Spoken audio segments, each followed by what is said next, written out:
Kia ora koutou. My name is David, aka Saint Divine. Today I want to talk about 3 things that you could do to fatten up your beats.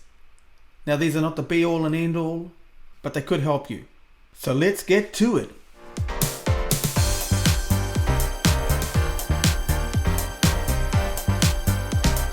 The 3 things that I want to talk about today are fattening up your kick drum using an old low shelving EQ technique, sending your drums to a parallel channel with 4 compressors on it, and also sending your drums to a dedicated subgroup.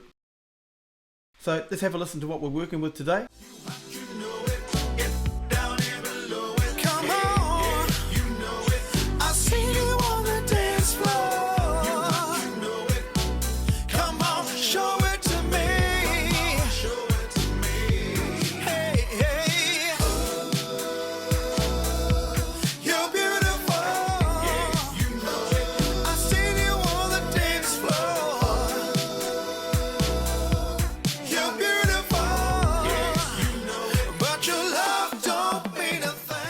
Going to solo the beat here and have a listen to it on its own right now with everything on it that I've got going on.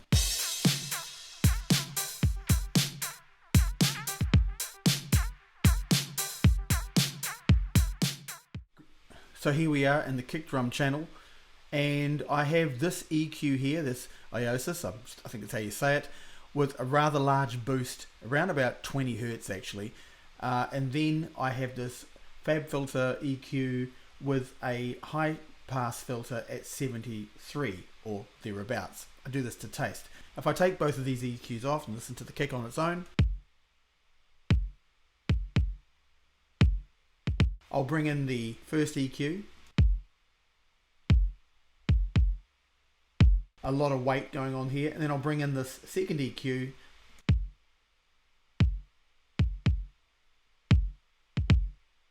Just to tame that weight. I'll take the first EQ off.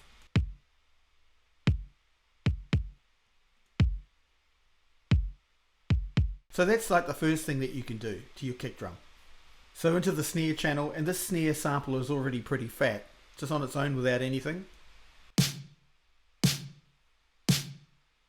There's a little bit of 200 that I'm taking out here with this Oxford EQ, which if you get a chance to try this out, I fully recommend it. It's pretty amazing. So I'll just put that in now and listen to it, how it dips out a little bit of that mud, and I've added just a little bit of slap at the top here.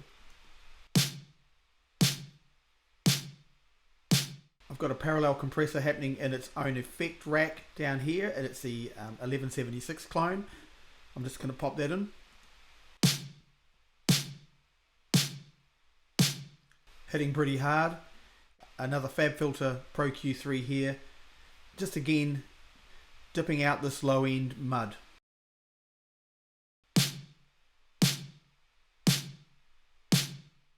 So at this point, all I've done is a little bit of treatment on the kick and the snare. So the next thing I want to talk about is busing everything to a parallel channel down here. I've just called it drums, and on this I've created an instrument rack, and I've got 4 different compressors. They're actually all by Cush Audio, and this technique is something that I saw Gregory Scott from Cush Audio talking about. I'll put a link in the description. It's quite fascinating, and he's using 4 different compressors with different attributes to sort of, well, massage the sound into how you want it, and you can go crazy or whatever on this. So I'm just going to solo the tight compressor, and it is their silica model.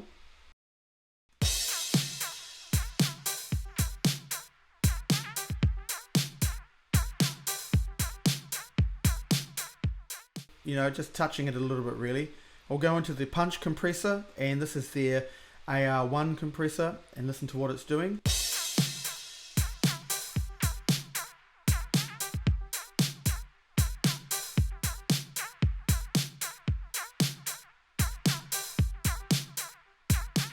Hopefully you can hear it doing a bit of work there.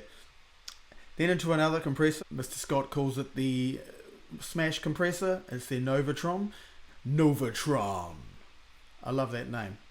This is what it's doing.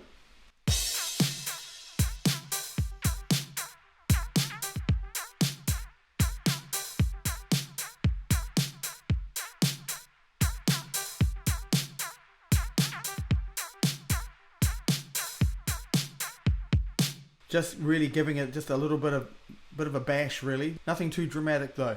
And the last compressor is another silica compressor, and this is set to what he's calling a crush mode.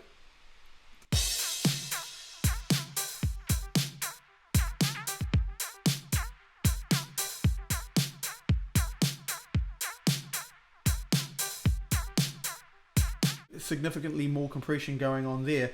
And then the idea is to blend them all together. I've made this instrument rack here, and then I've assigned the volumes of each of these little channels, and I'm blending them in accordingly. So I end up with creating a little sub mix of these compressors, and of course it sounds like this.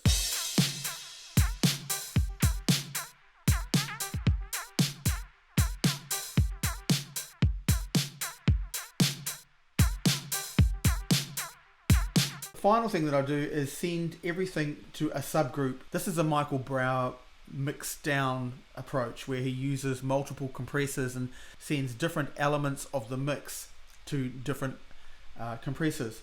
And so for the drums, the bass would also be sent to this. We have a virtual mix rack and decapitator. So I'll just turn off decapitator, and we'll just listen to the virtual mix rack. I've got the distressor clone, which is a fantastic sounding thing. There's a little bit of high pass filter, just to remove any of the real low stuff from the kick and the bass, because I actually have the bass running through this channel as well. Then there's the distortion 2 circuit in full parallel mode. Let's have a listen to it.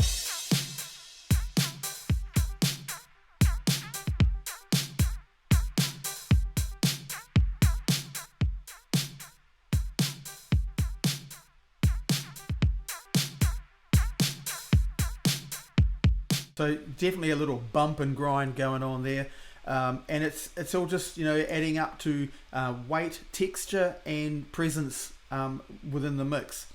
I'm gonna turn on this decapitator.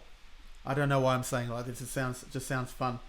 Not really much happening, but see if you can work out what's happening here yourself.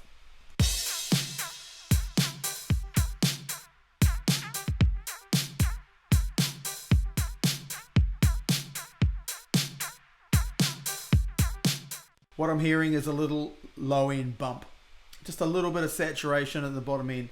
So if I bring back in the bass here,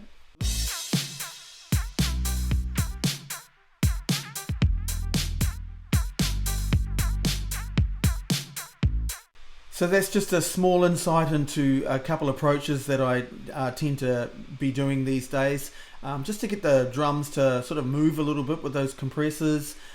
Just to be a little punchier, but not over the top. I mean, the last thing you really want is drums that are out of control. I keep saying this to people. Have a listen to any Serbian Ghanea mix. I'm assuming that's how you say his name properly. The drums are always a little understated. They're never as big or bashy as you think they're going to be. It's all about that balance, you know. And so, hope you learned something. Hope you enjoyed this. Give us a subscribe and a like if you feel inclined. If you don't, it's no problem. It's no drama. Thanks for watching. Ka kite anō.